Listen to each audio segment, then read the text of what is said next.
толори меҳмонхонаи суғдиёни маркази вилояти суғд шаҳри Хуҷанд мулоқоти раиси вилояти суғд Раҷабой Аҳмадзода бо соҳибкорон баргузор гардид, ки дар он муовини якуми сарвазири ҷумҳурии Тоҷикистон Давлаталӣ Саид, раиси кумитаи давлатии сармоягузорӣ ва идораи амволи давлатии ҷумҳурии Тоҷикистон Саъди Қодирзода, раиси кумитаи зиддиинҳисорӣ назди ҳукумати ҷумҳурии Тоҷикистон Абдулмаҷид Муъминзода, муовини раиси кумитаи андози назди ҳукумати ҷумҳурии Тоҷикистон Бахтиёр Султон, роҳбарони сохторҳои мақомоти иҷроияи ҳокимияти давлатии вилояти суғд ва соҳибкорони вилоят иштирок намуданд.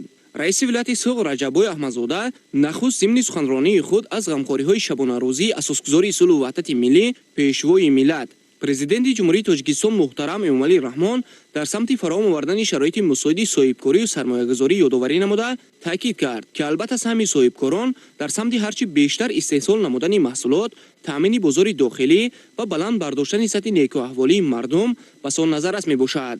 тавре зикр гардид, пешвои миллат муҳтарам Эмомалӣ Раҳмон саноатикунонии босурати кишварро ҳамчун ҳадафи чоруми стратегӣ эълон намуданд, ки ин иқдоми саривақтӣ барои бунёди корхонаҳои саноатӣ ва пешрафти иқтисодии мамлакат саҳми арзанда мегузорад. ҳукумати ҷумҳурии Тоҷикистон дар ин самт кӯшиш намуда истодааст, ки бо таъсиси корхонаҳои саноатӣ кишвари азизамонро аз мамлакати агросаноатӣ ба саноати аграрӣ табдил диҳад. Ба таъкиди раиси вилояти суғд Раҷабой Аҳмадзода, дар давоми 11 моҳи соли 2020 дар вилояти суғд 92 корхонаҳои саноатӣ мавриди баҳрабардорӣ қарор гирифтанд, ки ба ин васила 1492 нафар бо ҷойи корӣ таъмин гардиданд. айни замон дар вилояти суғд 111 000 нафар соҳибкорон ва 700 корхонаҳои саноатӣ мавҷуд мебошанд. яъне имрӯз потенсиали кадрӣ ва техникаву истеҳсолӣ дар вилояти суғд мавҷуд мебошад ва рушди соҳибкорӣ дар вилоят назаррас арзёбӣ мегардад.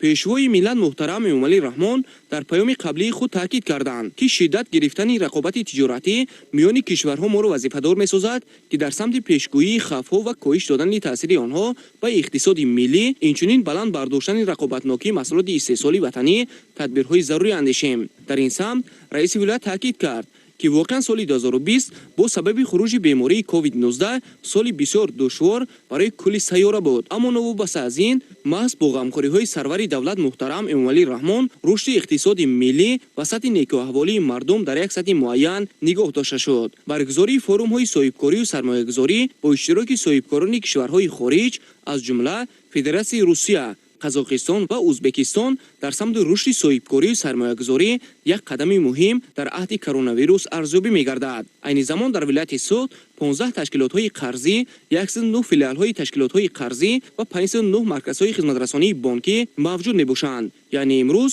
бонкҳои тиҷоратӣ ва ташкилотҳои қарзӣ низ барои рушди фаъолияти соҳибкорӣ имтиёзҳои худро пешниҳод намуданд, ки аз он соҳибкорон ба таври васеъ истифода менамоянд. тавре дар паёми сарвари давлат муҳтарам Эмомалӣ Раҳмон таъкид гардидааст, ҷиҳати ҳимояву дастгирии фаъолияти соҳибкорӣ ва ҷалби сармоя аз ҷониби ҳукумати ҷумҳурии Тоҷикистон дар 3 соли охир дар соҳаҳои саноати сабук, кишоварзӣ, дорусозӣ, паррандапарварӣ, чорводорӣ, сайёҳӣ ва дигар бахшҳои афзалиятнок иловатан 30 намуди имтиёзу сабукиҳо ҷорӣ карда шуданд. чунин имтиёзҳои мавҷуда ва дастгириҳои соҳибкорӣ боис гардид, ки фаъолияти соҳибкорию сармоягузорӣ дар кишвар рушд ёбад. соли ҷорӣ маҳз бо иштироки асосгузори сулҳу ваҳдати миллӣ, пешвои миллат, президенти ҷумҳурии Тоҷикистон муҳтарам Эмомалӣ Раҳмон дар вилояти суғд даҳҳо корхонаҳои истеҳсолӣ, марказҳои савдову хизматрасонӣ ва меҳмонхонаҳо аз қабили хатти нави технологӣ дар ширкати Оби Зулол, корхонаи Хантана Канада, ҷамъияти дорои масъулияти маҳдуди ММК Агро, Мурғи Аълосифат, Мармари Саразм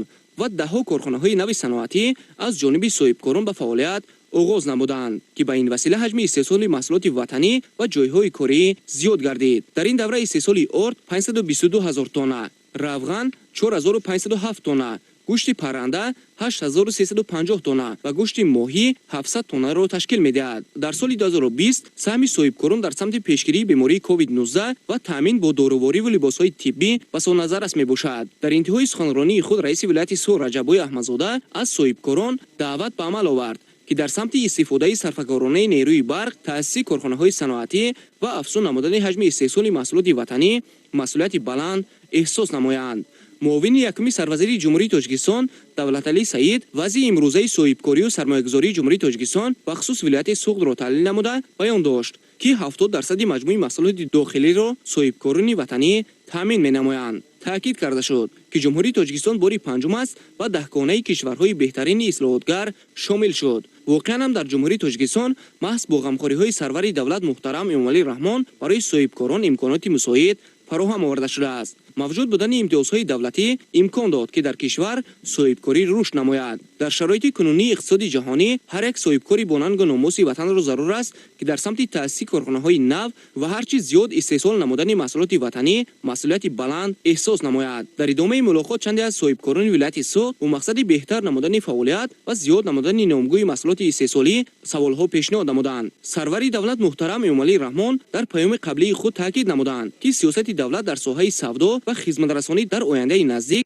باید به سه سمت اساسی هوسمندگردانی صادرات، تامین نمودن گوناگون شکلی استحصالاتی به صادرات نگرانده شده و سوداگردانی رسمیات سودا روانه گردد. در انتهای ملاقات با چندی از صاحبکاران پیشقدم ولایت سوق سپاسنامه و تحفه‌ها تقدیم کرده شد. صاحبکاران ولایت سوق در آینده نیز تصمیم گرفتند که در رشد اقتصاد ملی و فراوانی بازار داخلی سهم ارزنده گذارند.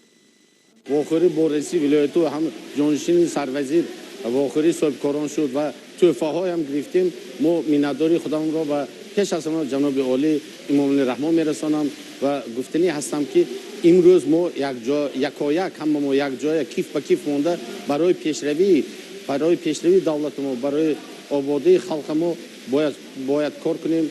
در حقیقت هم تمام جهان امروز با بحران اقتصادی مالی دچار شده ایستاده است. برای ما از این بحران اقتصادی مالی برآمدن باید که برای پیشروی دولت ما و ملت ما باید سعی کوشش خود ما، غیرت خود ما در سطح بلند برداشتن نکوه اهالی خلق و ملت باید که حصه گذار باشیم. سال جاری با دستگیری جناب عالی و دستگیری رئیس ولایت ما یک کارخانه کارکرد سنگ‌های کوهی برپا نمودیم که و یک چند باغ‌ها تشکیل کردیم و آب‌های زیر زمین را برای آنجا برآوردیم که امروز خوشبختی ما حد و کنار ندارد و حسی ما همین ساله برای ملت ما همین است.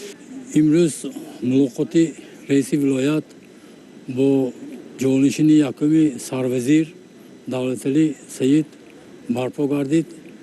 ما صاحبکاران صنعتچیان بسیار منتداریم که همین خیلی واخوری گفتگوی آشکارا، گفتگوی روبرو شد، بسیار معماها پیش آمد. ما همه تمام صاحبکاران ولایت، تمام صنعتچیان ولایت از غمخواری پیشوای ملت جناب عالی بسیار منتداریم و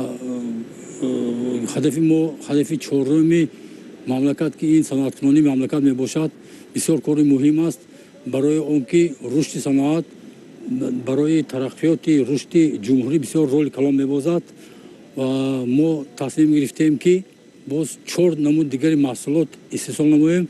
محصولات اساسی که ما استحصال می‌نماییم این محصولات بچگانه میباشد، همه گونه سه‌چرخه‌های بچگانه، فوتونچه میباشد، راهپیما، گهواره که 15 نمود رو در بر میگیریم. ما تصمیم گرفتیم باز یک سیخ نو شده باز 5 نمود دیگر محصولات بچگانه استحصال نماییم. من بسیار منتدار از جناب عالی پیشوای ملت، از رئیس ولایت، از دستگیرهای دولتی بسیار منتدارم. بسیار غمخوار نمودستان برای رشد مملکت.